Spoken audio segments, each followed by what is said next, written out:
Getup Srinu. ఆ పేరు తలుచుకోగానే జబర్దస్త్ లో రకరకాల గెటప్లు, రకరకాల హావభావాలు, రకరకాల గొంతులు, యాస మార్చి నటిస్తూ నవ్విస్తూ ఉండే నటుడు మన కళ్ల ముందు కనబడతాడు. ఈ తరం యువ కామెడీ నటుల్లో నాకు ఇష్టమైన నటుడు గెటప్ శ్రీను. ఇప్పుడు తన హీరోగా వస్తున్న సినిమా రాజు యాదవ్. ట్రైలర్ చూశాను. ఏదో కొత్తదనం తప్పకుండా ఉంటుంది అనే చూసిన నాకు బాగుందనిపించింది. శ్రీను చూపించిన అభినయం మనల్ని నవ్విస్తుంది, కవ్విస్తుంది, వినోదపరుస్తుంది. శ్రీను చూస్తుంటే నాకు ఆ గతంలో ఒక కామెడీ హీరో ఉండేవారు. ఆయన పేరు చలం. చలం గారిని ఆ రోజుల్లో ఆంధ్ర దిలీప్ కుమార్ అనేవారు. మన గెటప్ శ్రీను కూడా నాకు అలాగే అనిపిస్తాడు.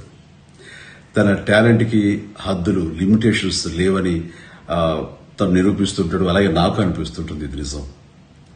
ఈ మే 24న రిలీజ్ కాబోయే రాజు యాదవ్ ఈ సినిమా మీ మెప్పు పొందుతుందని, తాను హీరోగా మీ మన్ననలు అందుకుంటాడని నేను ఆశిస్తున్నాను. ఈ సందర్భంగా నిర్మాతలకి, దర్శకుడు కృష్ణమాచారికి, యూనిట్ అందరికీ నా అభినందనలు, శుభాకాంక్షలు. Srinu, all the very best.